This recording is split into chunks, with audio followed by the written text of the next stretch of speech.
Thank you very much for tuning to the next episode. This one is with Jari Isohanni. Jari is a Director of Education in Centria University of Applied Sciences, as well as a board member of a nonprofit foundation called Twins, and a consultant for a company called Upcode. In our discussion, we have went through matters such as Centria, the university education system, mostly AI, how AI is going to change our lives, and especially its application in education and many other topics. Once again, I would like to Centria University of Applied Sciences for providing me with the equipment necessary for recording the podcast, as well as the premise where the podcast is being recorded. Nevertheless, I wish you a pleasant journey. All right. Thank you for accepting the invite. I'm very happy to have you on. Yeah, it's kind of, let's say, an honor to be here. We have been thinking in Centria that should we host this kind of podcast? So I'm very interested to see that how does this go, and should this be also some kind of learning opportunity for me? That how can we do the podcasts? I'm praising Centria on every podcast because Marcus provided me with the microphones and I can do it in the area here. So without this, I couldn't basically start because I was looking for a place to do it in. But usually the meeting rooms around Kokkola are like 100 euros per hour, which I of course cannot really afford. So I'm really happy. You are probably the busiest person that I know. It depends. Yeah. It's quite amazing. There is people who say that they are busy. Then there is people who don't say it and they are busy. And then there is you.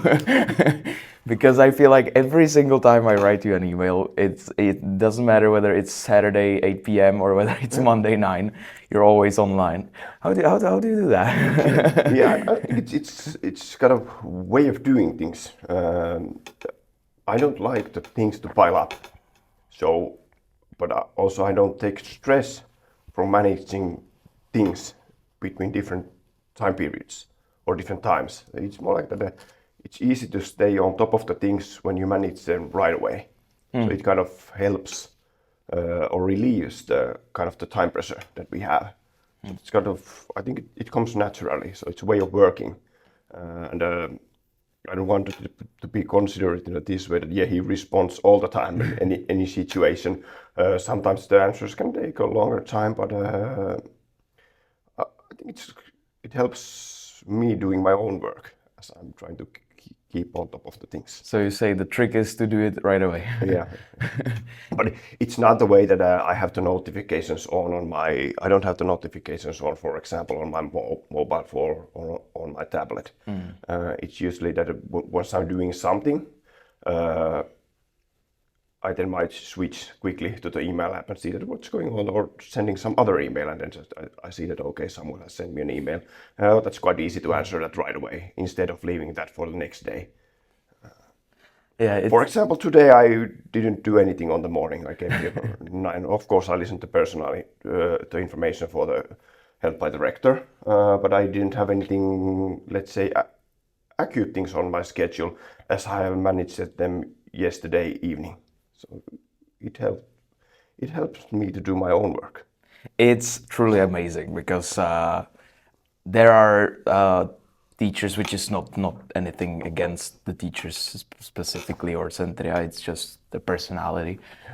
But I think the longest time that it took for a teacher to do something, to put something in Pepe, for me was 8 months. Yeah, it's quite long. So then to see someone as busy as you to reply in a minute is quite impressive. Yeah, that's the one thing that I have very bad memory. That's one thing I need to manage the things right away. If I leave something that for example, some important email, and then I usually do this, that I flag the emails that this is something that I haven't replied. But if I forgot something, then it might be also for me to take that 8 months. So that's also one thing that how do I manage my bad memory is that I manage the things right away. That's very interesting of you to say, because I tend to encounter that a lot recently. That there is, and it's from the silliest girlfriend saying like, "How could you forgot that we have to go to my parents?" Yeah. Up to stuff like that we say something and 10 minutes later I'm have no clue that we did it.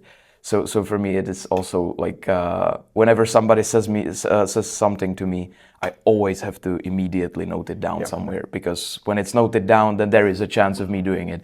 When it's not noted, there is near zero chance. Yeah, that's true. And the digital equipments that we have, I kind of have trying to find a way that how can we use them as additional memory. As I know that my memory is bad, I need some digital equipments where I can right away put the to-do list that I need to manage these things. And if I don't put it down, then I forget it. This is, well, I see remarkable here. It's the second one or the first? I think it's the second one. Okay. And, I mean, for example, I'm using this all the time to take the notes. Then I can just, for example, when I'm working on the evening, I can just erase the things that I don't need to do and then just focus on the ones that are important for me. How are you happy with remarkable? Well, I like it. It's quite good. It's working well, and I like the touch. It's like a paper. We had this discussion yesterday with Donat, coincidentally, that he was quite impressed that somebody buys this, because in his quote unquote, you have a tablet. Why do you need this? Yeah. But it's, I feel like there Yeah, is but something I to think it. the thing is that this doesn't have the distractions, so you can just only write things up. And with the tablet, of course, you can kind of connect the tablet to many services, and you can use the PowerPoint, Word. But for me, I have always used these paper notebooks, but I never, when I was using them, I never get back to those notes. But with this remarkable, I can just write down the important things, and then I can just send the ones that I want on my Mac. That's I was actually thinking about this, because when I was studying in Czech Republic, we had that, math or any this type of lecture. I always had just plain A4 papers, and then I had stacks of them that I had to order into different places, and it gets annoying after like a couple of years of studying. You have all sorts of papers everywhere, and you don't know where it belongs, and it's so I was thinking about it. Yeah, it's very good, and it's quite of, as I said, I have very bad memory, so it's one thing that I need to write the things down. It kind of helps me to manage them in my own memory, organize the things in my memory. One thing that I wanted to ask you is, you are working as a director of education in Centria, but at the same time you're a board member in the Twins Foundation. Yeah, I'm running a few things. And at the same time, you are working for UpCode? Yeah, working as a technical specialist, more like a consultant work. I see what you're asking. How can you manage all the things?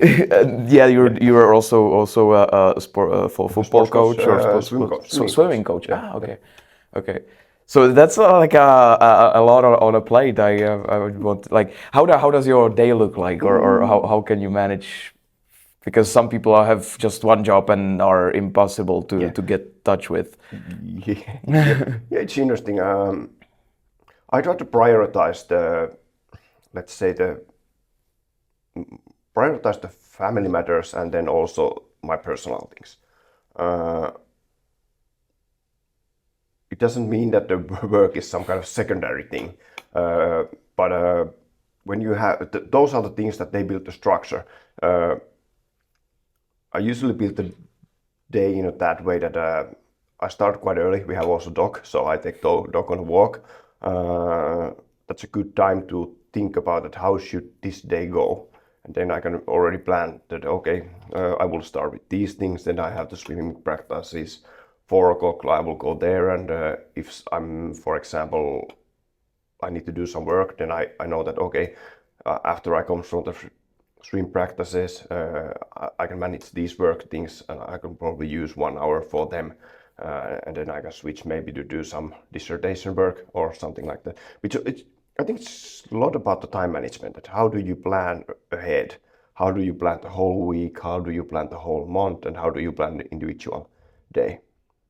Of course, I get a lot of help from my wife, as she's running the family life, so that's easiest out the thing. So me and the boys, we can, for example, focus on swimming, and then come home, and there's already dinner on the table. So that helps quite a lot.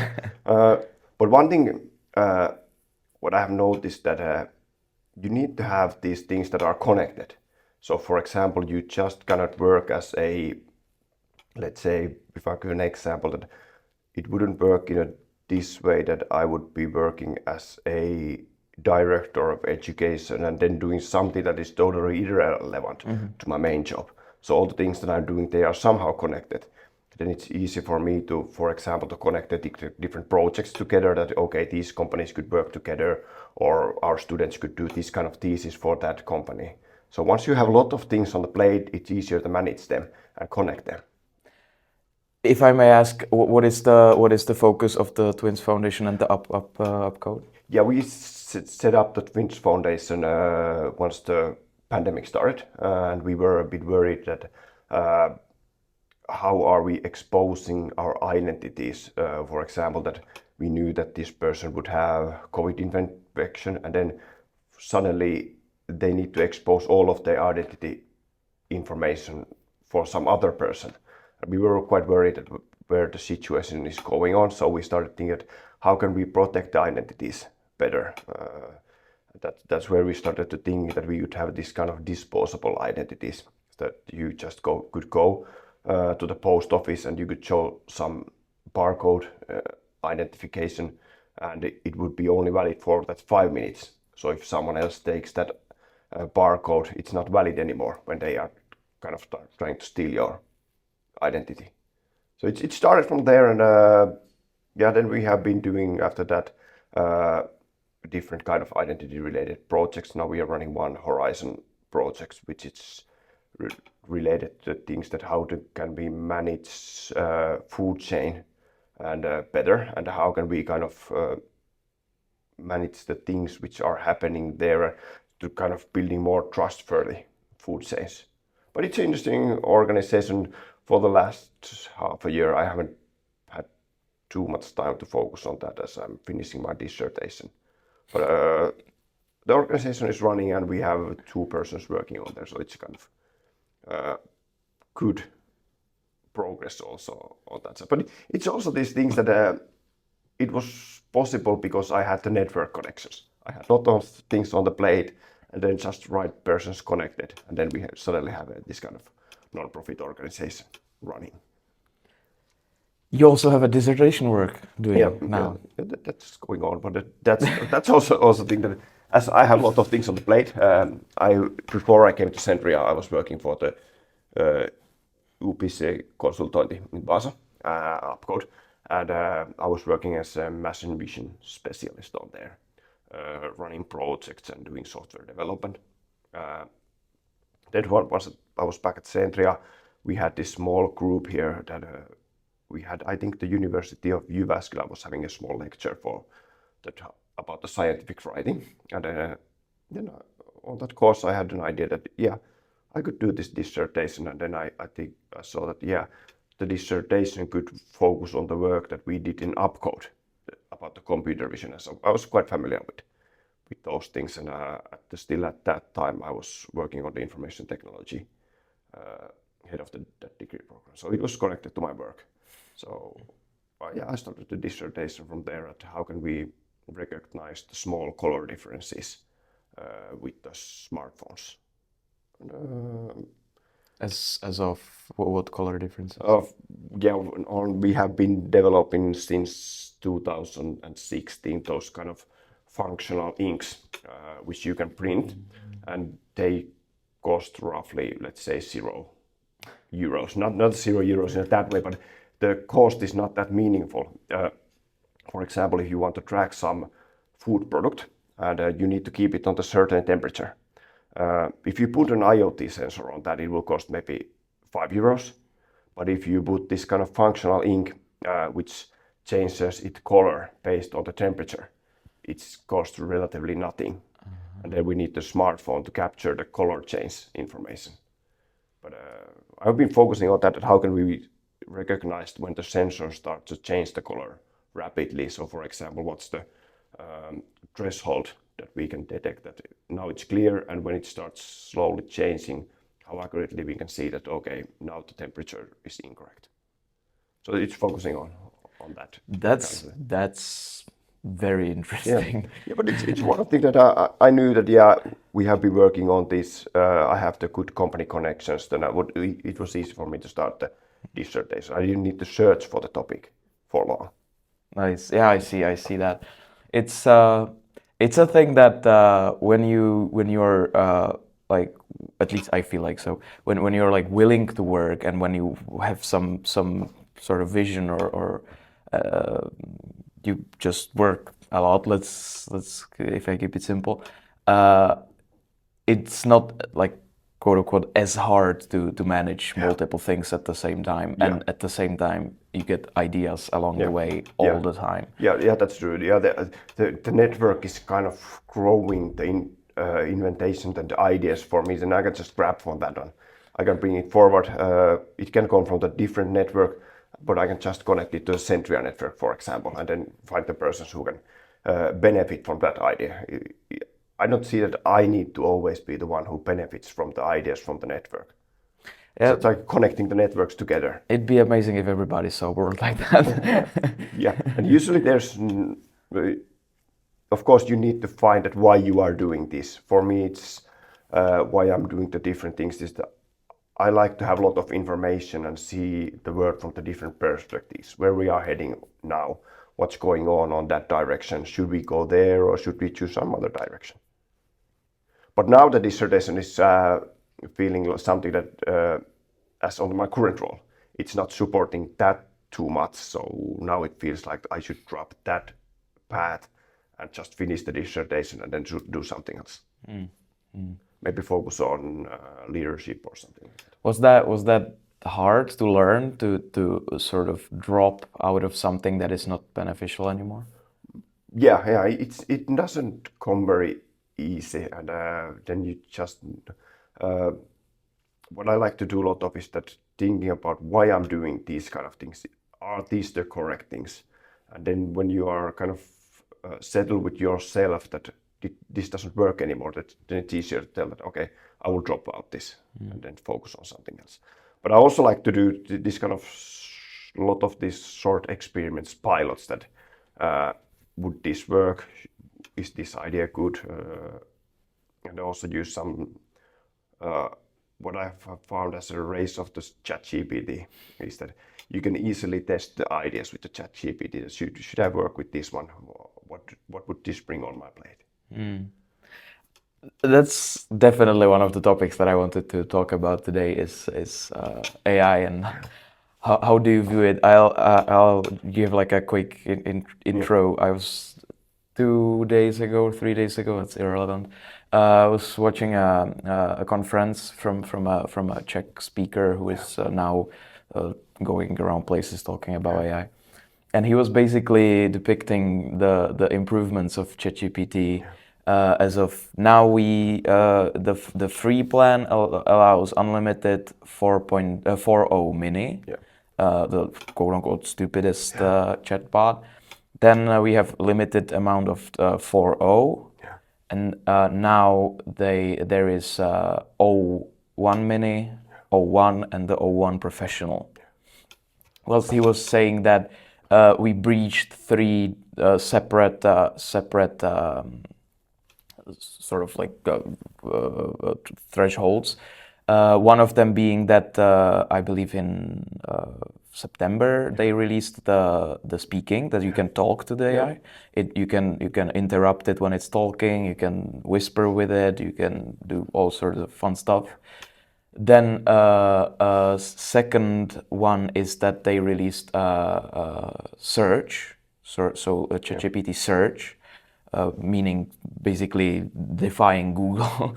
And a third one is that they released the 0.1 professional, which unlike the so far the chatbots, they are kind of like a student going to an oral exam not knowing what he's talking about. So he's just saying stuff to be quick, but he doesn't know what he's talking about. That's basically the chatbot so far. But this one, is working somewhat like our prefrontal cortex. So it's intaking information, processing it, and then responding, and it has amazing results in different exams and different tests. And these three are now separate. So when you're talking to it, you're still talking to the 4.0, the 4.0.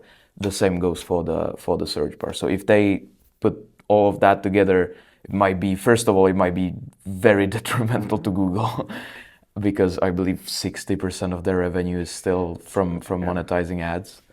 And second of all, how is it going to impact the job market? Is a different question as well. And they on the conference, he was saying that there was a prediction that 20% of the job market will have to do like 180 degrees change in what they're doing. So yeah, so that's my intro. How do you feel about this as of good, as of innovation, and also bad potential threats? Yeah, it's very, very interesting that I think that we are quite much highlighting, if you look at the educational perspective, we are quite much highlighting the negative sides of AI. Of course, we need to teach them how to use the AI properly, and I think that's a big challenge. I think that we are seeing quite much, if I'm talking now most about the educational perspective, we are seeing this, let's say, the behavior that quick and dirty solutions can be done with the ChatGPT. So you can just write an answer or question that, for example, explain me some theory, and then you can just copy paste it to your exercise, and you think that now I learned it. But we haven't thought about the learning process correctly if we do it in that way. So of course it gives you the right answers, but are you able to evaluate the answer? It's something we need to teach our students that how to use the AI properly. That's kind of one thing that they will do on a work life. What I'm worried about is that once we are using the AI, we are generating a lot of the AI written texts, and how does that impact on development of the AI? So if all of the texts which we are releasing, or all the things that we are doing are based on the AI material, what's happening to the actual AI in the future? Is the AI taught by the AI? And then once will it lead to a situation where there is a lot of AI written information which is misleading or incorrect? And how can we manage that? It will be a quite challenge for us. That's definitely a very interesting point. I've been to different places where we were talking about AI and the impact on, and it was, I don't know, 2 years ago, so even way before all this was happening. And they already there mentioned it, that this is like a possible issue, that if it will be producing a lot of data, if it would be learning on its own data, it might skew the validity of the results. Yeah, and I'm a bit worried that we don't see that. We think that we are learning when we are using the AI, and we are really not learning in that way. So that's something that, of course, I know that the students, they are hurried, they have a lot of time pressure on doing the exercises. So it's kind of it feels like a good way that, okay, I will just write this one with the ChatGPT, but then the barrier goes lower, and then you just notice someday that I'm using it constantly. And if you're using it constantly for 3-4 years, and then you graduate, and then what you have learned? I don't know. It's a quite interesting phenomenon because I've myself was in, I don't know, group works, and so I tried to deal the group so equally, and then I started work on my part, and 3 minutes later one of the guys were like, "I'm done," and I'm like, "There is no way you're done." And so I read it, and it was, of course, copy-pasted from ChatGPT, and I told him, read the first 3 lines. He read it, and I was like, now tell me what it means. And there were words in English that I haven't even heard before. So a lot of the students approach it exactly in this manner, that they formulate a question, or even worse, sometimes just paste the question that is being given to them, and paste the results of the ChatGPT. On the other hand, I don't know if you're the one that I should tell that, but sometimes I'm not following your traffic lights in its learning, because the way that I work with the ChatGPT is that I have a question, I paste the question into the ChatGPT, he gives me some result, I read the result, and then I argue with him. And then I like sort of reshape the answer towards what I need. Then I paste it, I give it some final detailing. But what I'm trying to do is to always read what it says, because first of all, one thing is that not always it's correct, and second of all, the more important thing is that if I don't read it, I don't get the learning experience out of it. Yeah, that's right. You are using it that way in a correct way, that it's part of your learning process. I know that, for example, on my studies, I have been using also ChatGPT to provide the answers. But then you need to know that what you're asking, and you need to be able to evaluate that is this answer correct, and how should it be modified so that it really answers the real question. So I see it also in a positive way, that it can support the learning process if used correctly. But for example, on the basics or fundamental studies, it's good that you first know the theories, and then you can use, once you have enough knowledge, then you can use the ChatGPT to enhance your learning process. My father is now teaching in a school in Czech Republic, and so education is something that we discuss all the time. And one of the things that we are discussing a lot is, apart from many others, of course, but is, for example, I was talking about this with my girlfriend as well. She's studying history in Åbo, and it's still in a way that the history, of course, this a little different thing because it's a major in history, but even in high school, the history is still like, there is some facts, learn the dates, and you have to be able to spit them from the top of your head.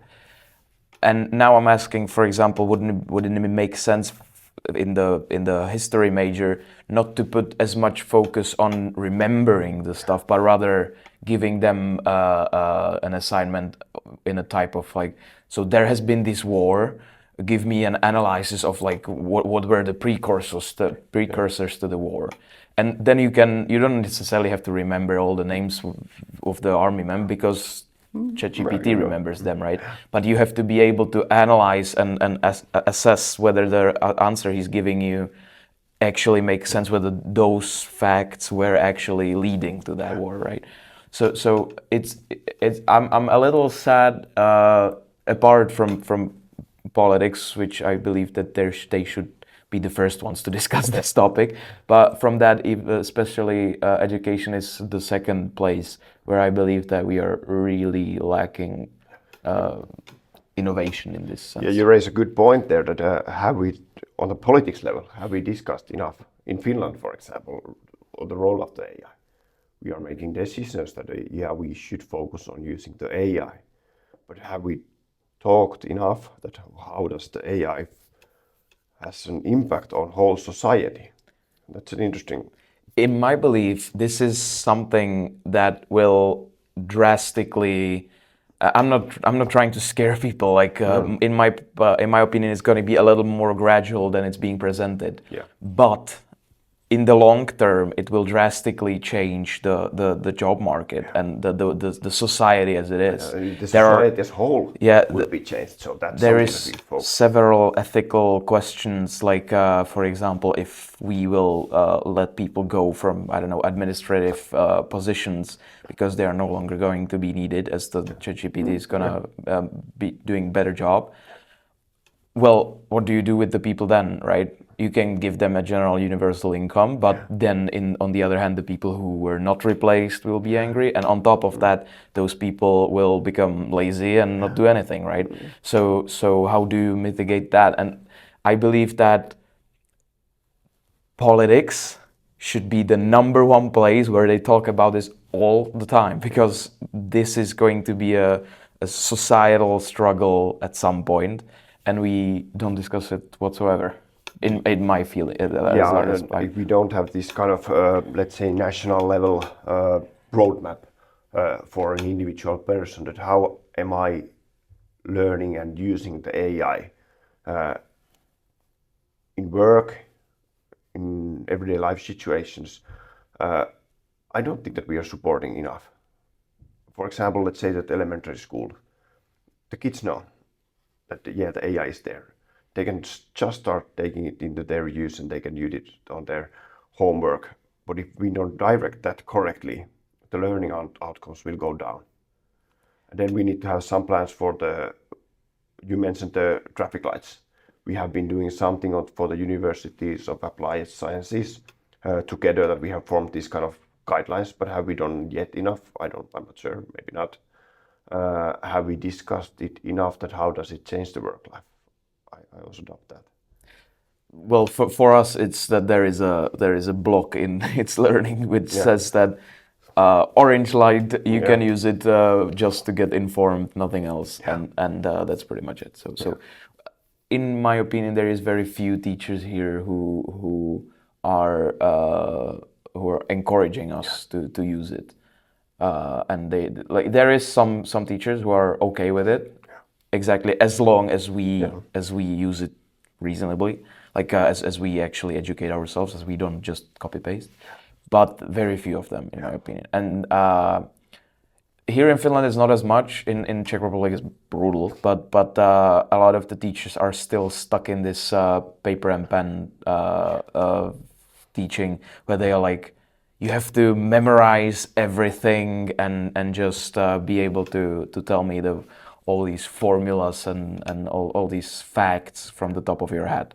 I don't remember what I ate yesterday for breakfast. So for me, it's like very difficult to remember dates and names and these like the definitions and stuff. Yeah, what are the things that we need to remember where we can use the AI to help it's like helping the memory to do the things, and we can focus on the things where the humans are better than the AI.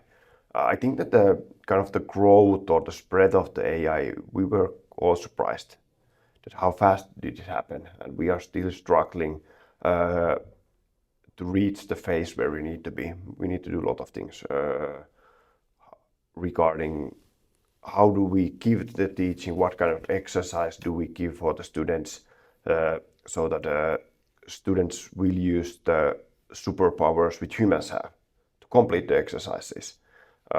Then we need to, of course, give the correct tools for the students, for the teachers. That's said. I think that we were surprised. We felt a bit behind on that race, but I think that we will eventually catch up. And let's see that if we look at the field of education after 5 years from here, it will be totally different, and AI has a much bigger role. But I don't know yet that how do we do it. That's something that we need to plan with the teachers. It's again, it's here in Centria. It's let's say that since they released the first GPT for public, the humanity and Centria went towards that by like 15%. Yeah. Other education institutions, now talking about Czech, they moved up by 0.1%, and but the AI since then developed by 200%. Yeah. So we are not keeping up with it whatsoever, and I believe that it should be faster is hard, but at least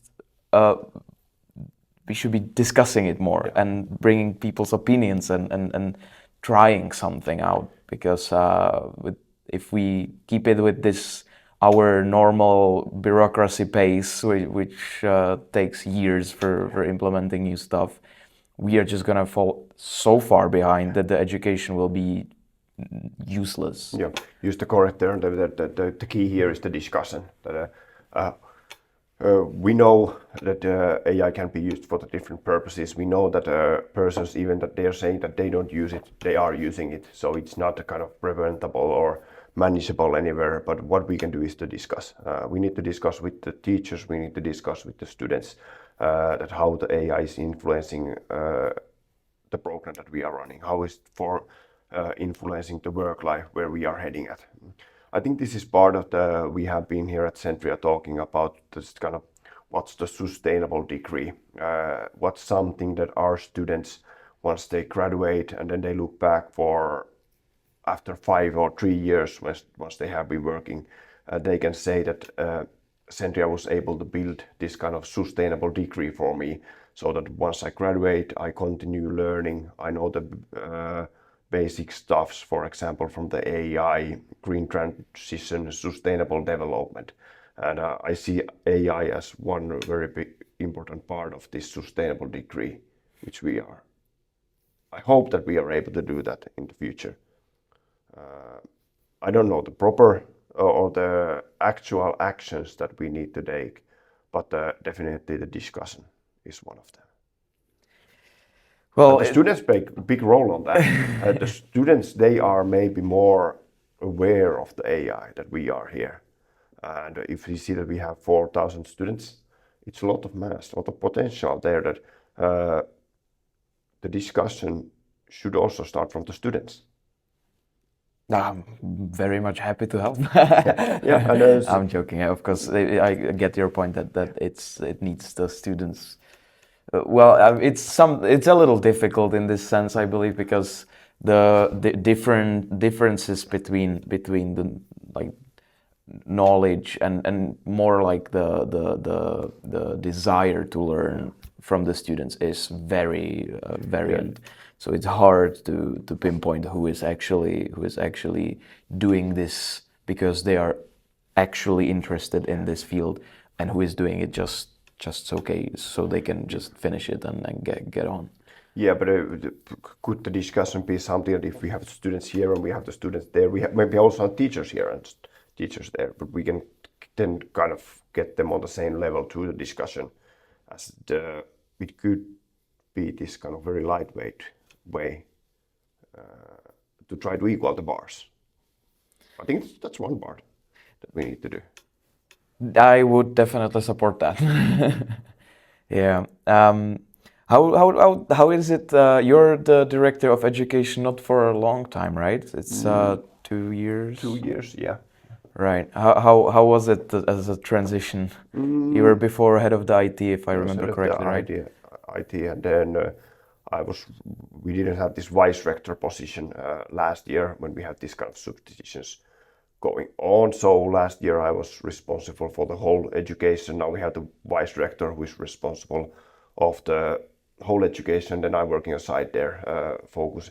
I think it was interesting, and I've always felt that, of course, it's kind of, let's say, it's always interesting to do something practical, but then I've always seen that for me it's to get everything out of myself and find the positive sides. It needs to be working on some higher level, kind of steering the organization to a better direction. And then when my personal benefits come into better use on that role. The transition has not been that hard.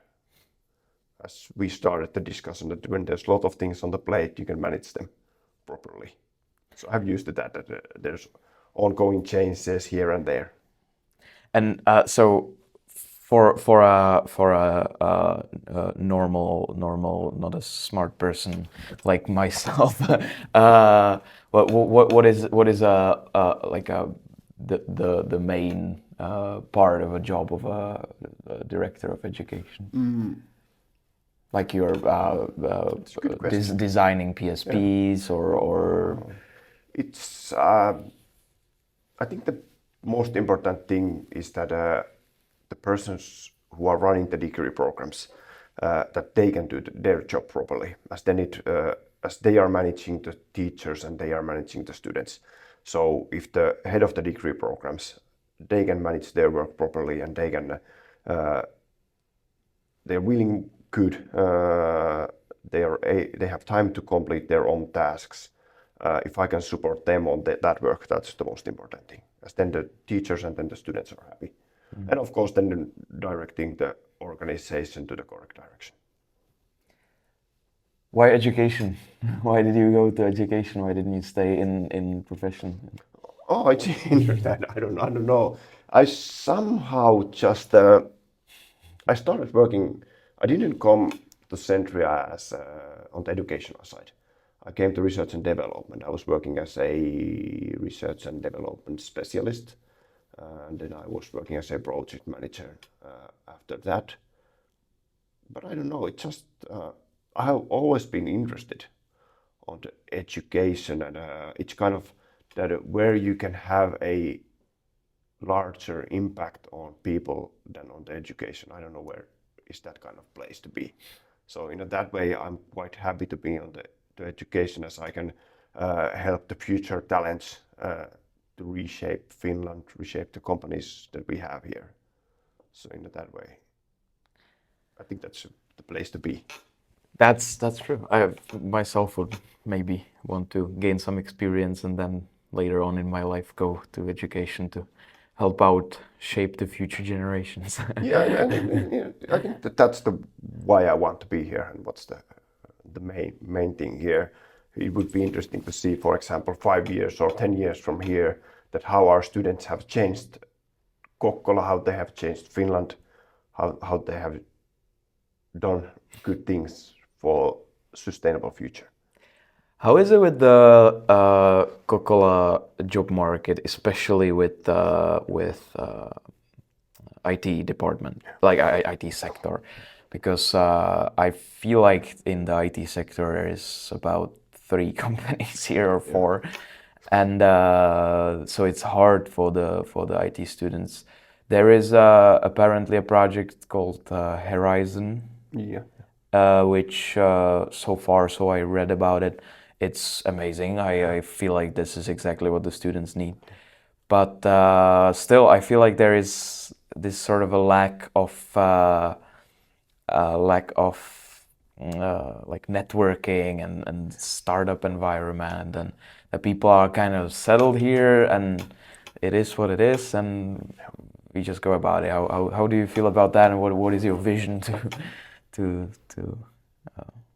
we'll do something? Yeah, I think that you see it correctly, not that way. That the challenge, especially in Kokkola, is that we have the companies who are doing IT, but they are that way. The departments doing the IT, they are quite small, so we don't have these companies which can take, for example, 5 or 10 IT students for practical training. We don't have that kind of companies, and that's a big challenge for us. We do have some startups, but they are quite small.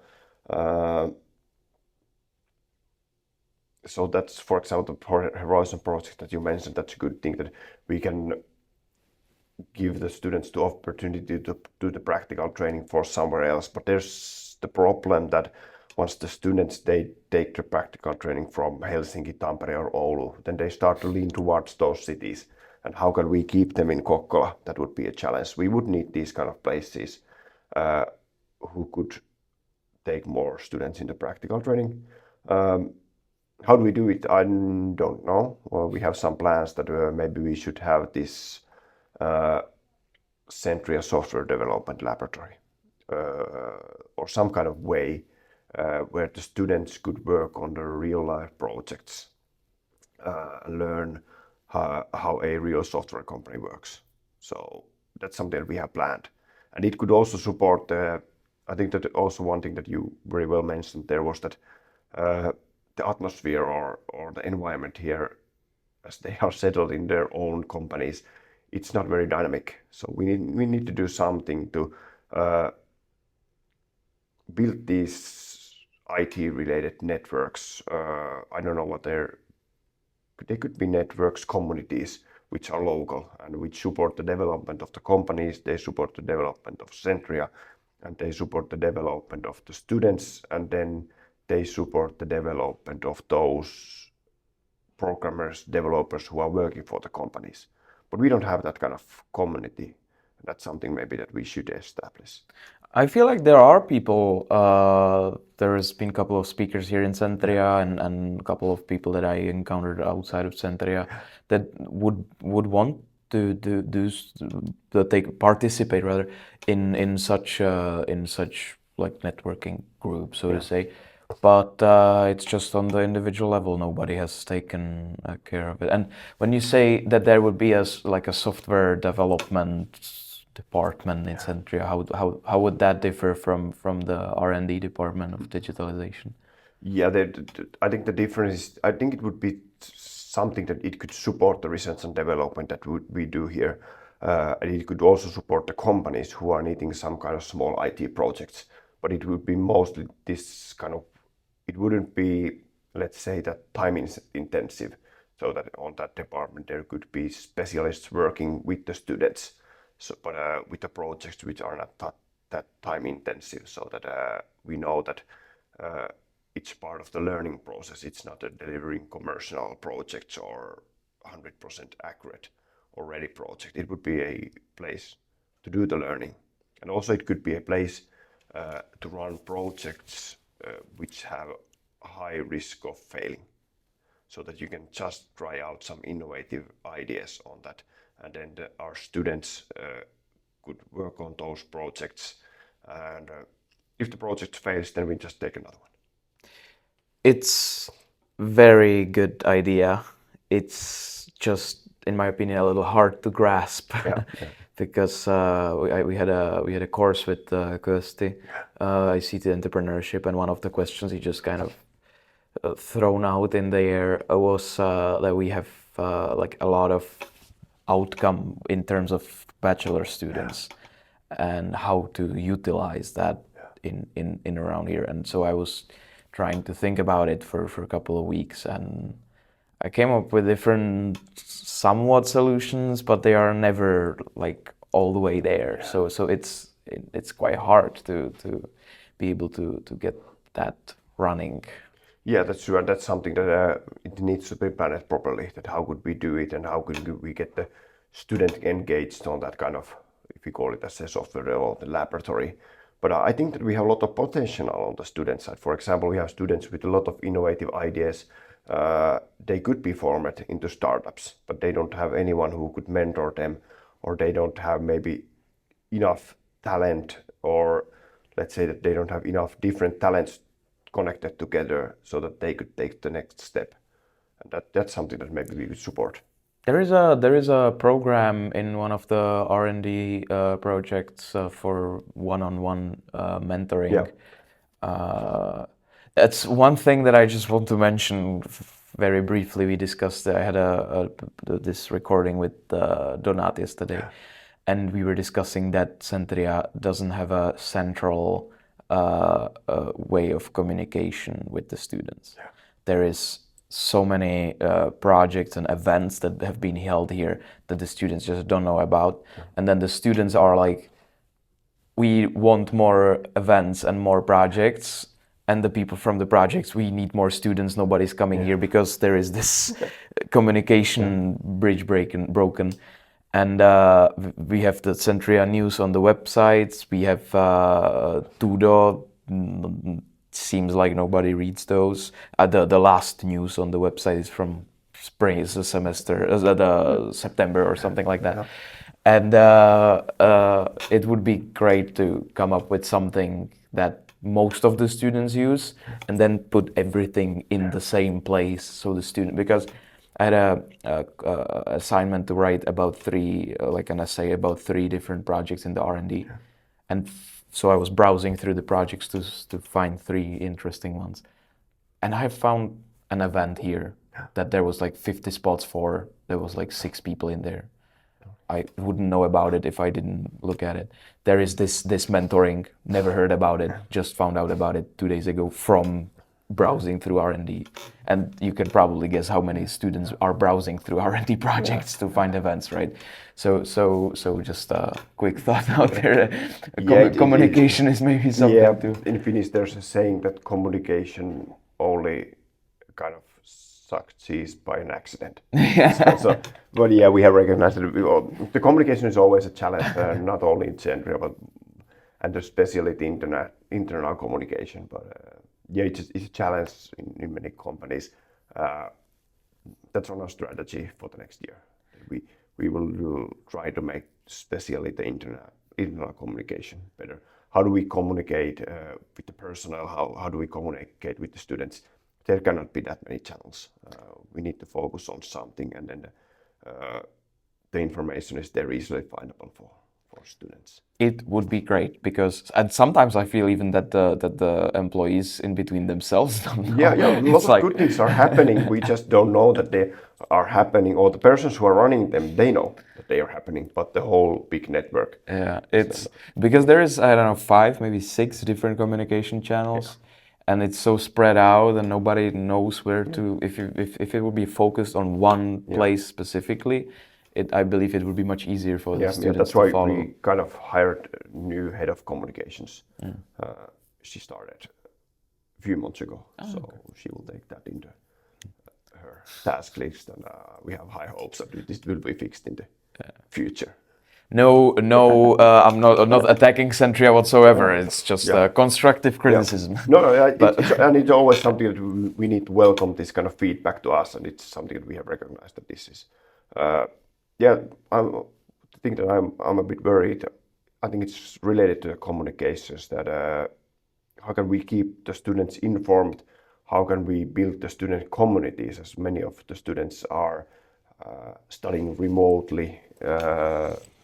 We have 55% of the students, they are in multimodal teaching. That how can we kind of support the growing of the communities, student communities at Centria? I think that's part of the communication. That's an interesting problem to deal with, I think. But what are other sort of issues or fields where you feel like the Centria / education should improve in? So we tackled the AI, now communication, and is there anything else that bothers you? I don't know. Maybe the biggest challenge is that how can we? The work life is now developing as it hasn't never developed this rapid as it's going on at the moment. It's chasing. The AI is one part. Sustainable development, digitalization. The average age is raising. We have a lot of these things going on. People are exiting, going to pension from the job market. We have a lot of things going on, and that this whole we have small changes going on. We have the very large changes, big changes going on. The whole field of the working life is changing so rapidly that how can we manage that? How can we teach the students that way that they have this sustainable degree? That's maybe the biggest challenge. Then once we see the level, I'm not sure it's proper to say that the level of the incoming students, it's dropping. They don't have the skills. If we're looking mathematical skills, they don't have such skills which it was 5 years, 7 years ago. Where do we need to start teaching them so that the gap between the incoming students and the work life is raising all the time? How can we kind of manage that? That's a very good point. And to make it even less easy to solve, especially for Centria, which has like a big variety of students from like Central Europe, Finland, as well as third world countries, especially parts of Asia and Central Africa. The difference between the difference between knowledge of a friend of mine who's coming from a German high school and knowledge of a friend of mine who's coming from, I don't want to be specific, but I don't know, Nigeria or Nepal, is just so vastly different that it's so hard to keep both students entertained on the same level. It applies also for the Finnish students who are going for the vocational school. The difference is quite big. So I just have to admire the teachers. How are they able to teach the different kind of students that we have? But that's something that it doesn't. I don't see that in the future. It happens only done by Centria. So we need to work life more, and we need them to compete on our direction. That how can we teach our students with the work life so that they have the skills that work life needs. That's maybe some big change that we need to do. It's maybe mental change, it's change in the habits or in the processes of what we are doing. But I think that we should incorporate the working life more into the teaching. And also, how can we do the learning in the working life so that not all learning is happening inside Centria, but what happens in the working life when they go to the companies. And I think that, for example, the way that we are teaching nurses, so that they have a lot of practical training, a lot of learning in the hospitals. That's maybe something that could be workable also for IT, business, maybe other fields. I definitely feel like so, especially with the IT. I always tell people my funny story that when I was studying in Czech Republic, I did a exam from object-oriented Java on paper with a pencil, right?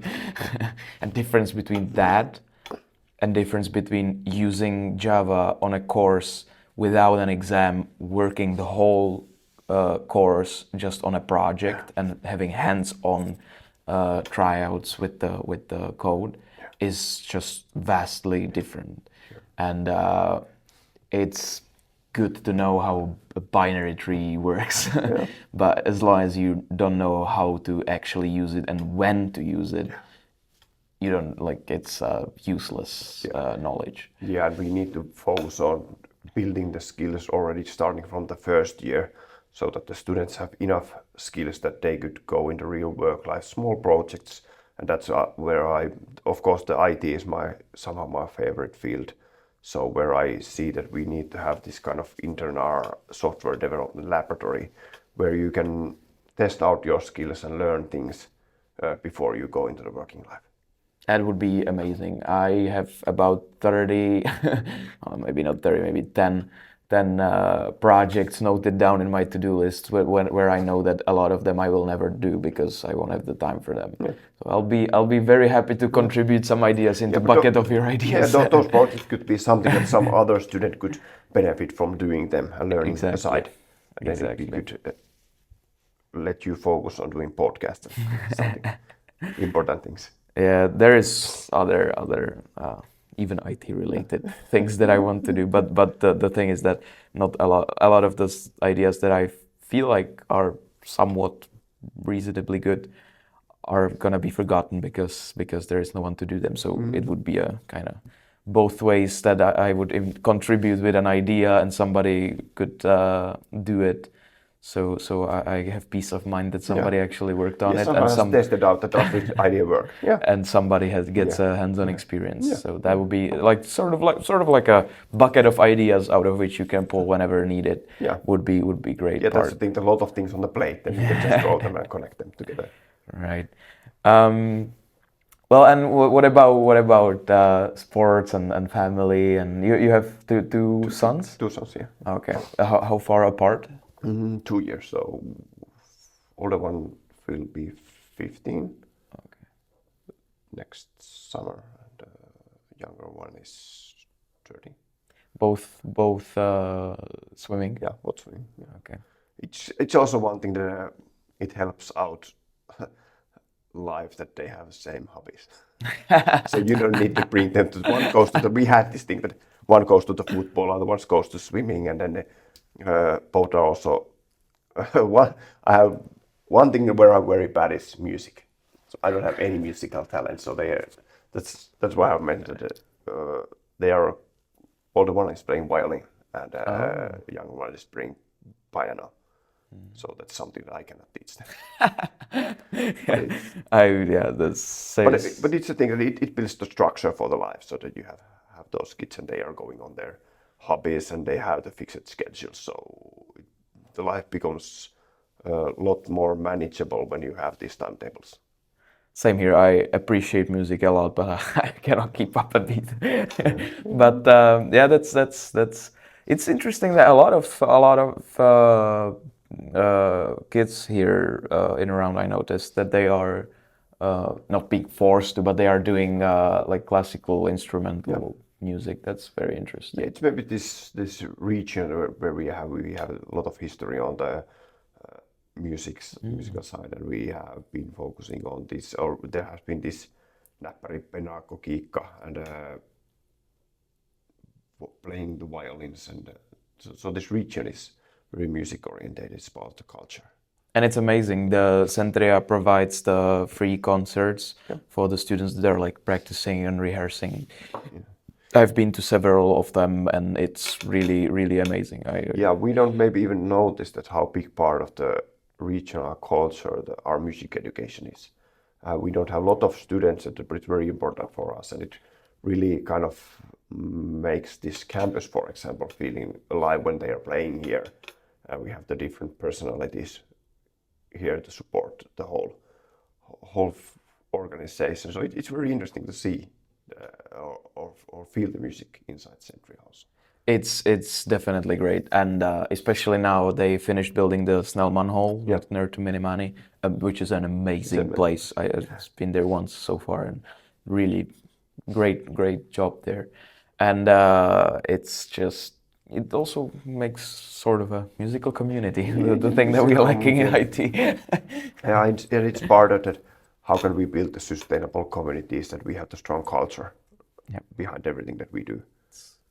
It's great. It's great. Yeah, sports and culture, they are kind of the foundation of something or some parts of the communities. That's definitely true. And the sports scheme is also quite interesting in Kokkola. A lot of opportunities for. That's definitely. I would like to promote Kokkolan Budo Club. Okay, it's you did swimming competitively as well? Yeah, or? I did when I was younger, but I started quite old. Let's say I think I started swimming when I was 15 or something like that. Mm-hmm. So I did it a very short period, but it was. I think it was the best kind of sports-related decision I made that I started swimming. It's something that you can do it starting from 4-year-old and going under 18s, 19s. You can.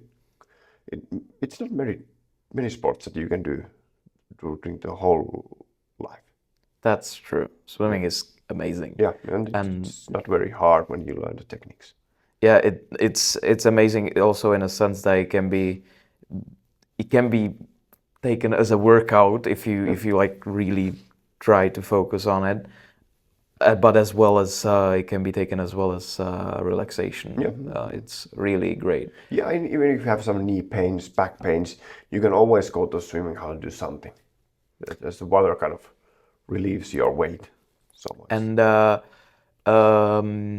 in the groups that you're teaching swimming, it's just kids, or is there even some adult groups? Yeah, adults are welcome. I usually say when I say something, if we want to participate here, I have a lot of triathlonists or something who have done the competition swimming back. They are invited there to participate when you have to practice. But yeah, they are from 11 to 15 years old. Okay. They are competitive swimmers.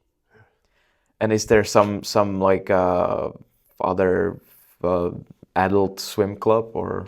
Yeah, we have also those for the adults. I think we have technique courses for the adults, and then we have a bit advanced courses for them. So, but the problem is, of course, that we did a good decision to invest to build a big swimming hall in 1980s, but now it starts to become a bit small for this region, so we would need a larger one. Isn't there going to be a swimming hall in the sports hall? No, it's not. Okay. At some point we would need it. The swimming pool is sometimes not very clean. Yeah, there's a lot of persons using that. I think the Kokkola is in that way in a happy place that it's more like it's not a traditional swimming hall, but it's not a spa, but something between those. But it's a great place. It's a great place. But just as you say, a lot of people. Yeah. But I think I like being there, and it's part of the fixed schedule. Some place to be at the correct time, correct location, and just focus on the young swimmers, trying to get best out of them. How did family and family life change your professional life? Maybe a little not as easy question. Never easy. Very good question. I think that it's one thing that it's built some structure. You just you need to do the things that you do in a working life in that way that you do it properly and you do them so well that they don't disturb the family life. So that you need to kind of do the things well there and then so that you can focus on the family. So I think the one part is that it built some structure for the life, so that when you didn't have the family, you were able to focus just on doing the work life and just trying to always do something more and more and spending much hours on the work. But it kind of forced me to do the things more efficiently, better. I don't know if it's a good answer, but it's how it feels. But of course, it gives a lot of perspective for the working life. The kids and my wife, they are keeping me grounded to the normal. So I'm just not. Yeah, they keep me grounded on the normal life, so that they have the good opinions. My wife is working as a special education teacher, if that's the English word. So I think that what are they bringing into, for example, to my working life, they are kind of widening the perspective that I have on different things. So in that way, they are helping me to manage my work better. That's amazing. That's amazing. And my kids, they are using AI. They are using different kind of communication channels, and I'm constantly learning from them that how are they doing the things. That's definitely part of it as well. Yeah. I feel like that I might not be catching up technologically with the people that, I don't know, 5-10 years younger than me at this point they are quite as well. good on doing different kind of things. It's fast paced. Well, maybe like a last sum up question that I'm trying to ask nearly everybody. Is there something that, like a motto or a theory that you live by, that you would recommend to other people or students to that helps you a lot?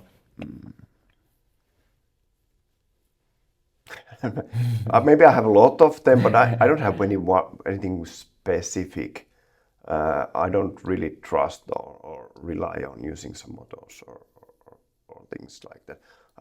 Last week or 2 weeks ago, we had this event where we are focusing on mind healthcare, and there I said this thing that one thing that I'm trying to do is to focus on things that matter only to yourself, which are important only for you, at least 10 minutes per day. It could be something that you listen to some specific music, you go out running, or just do every day, try to do something that is only meant for yourself. Okay. That's maybe something. So keep yourself physically and mentally and for me healthy. it's maybe exercising in some running, skiing, something like that. I try to do it once a day, just for you. Okay.